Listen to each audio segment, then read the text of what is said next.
আচ্ছা, উপপ্রধানের মদতে সরকারি জমি কিভাবে হাত বোতল হয়ে যাচ্ছে জানেন? দেখুন একবার। ঘোলা বিলকান্দা 2 পঞ্চায়েত, সরকারি জমি দেখুন, একের পর এক দোকান। কিভাবে? অভিযোগ উঠছে উপপ্রধানের মদতেই নাকি এই দখলদারি। প্রতিনিধি সুবীর আমার সঙ্গে সরাসরি রয়েছেন। সুবীর, এই সার দোকান, এই দোকান বসলো কিভাবে? নিশ্চয়ই কেউ না কেউ জানেন, কারো না কারো মদত রয়েছে, না হলে এ কাজ বেআইনি জানার পরেও এই ধরনের কাজ হচ্ছে কিভাবে? উপপ্রধানের বিরুদ্ধে আঙুল উঠছে, উপপ্রধান কি বলছেন?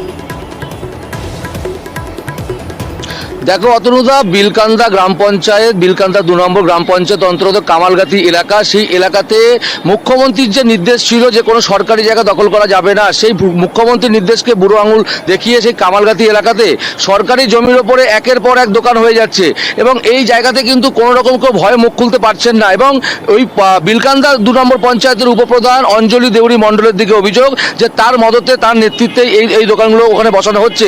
আমরা গিয়েছিলাম উপপ্রধানের কাছে, কিন্তু তিনি বলছেন যে সম্পূর্ণ এই অভিযোগ অস্বীকার তিনি করছেন এবং তিনি এর সাথে জড়িত নয়। কিন্তু তিনি স্বীকার করছেন যে যেই জায়গাতে দোকানগুলো হয়েছে সেটি সরকারি জায়গা। বিডিও বলছেন তিনি বিষয়টি আমাদের থেকে জানলেন, তিনি গোটা বিষয় তদন্ত করবেন।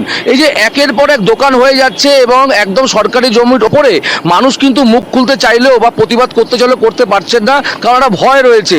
যেহেতু শাসক দলের উপপ্রধান, যেহেতু মুখ খুলতে গেলে তাদের উপরে একটা ভীতি প্রদর্শন হবে, তাদের উপরে চড়া হওয়ার একটা বিষয় রয়েছে, সেই কারণে কিন্তু কোনো মুখ খুলতে পারছেন না। কিন্তু বিডিও আমাদের আশ্বাস দিয়েছেন যে গোটা বিষয় তদন্ত করে দেখা হবে, যদি সরকারি জায়গার উপরে এরকম দোকান হয়ে থাকে তাহলে কিন্তু সেগুলো পদক্ষেপ নিয়ে সেগুলো ভেঙে দেওয়া হবে। ধন্যবাদ।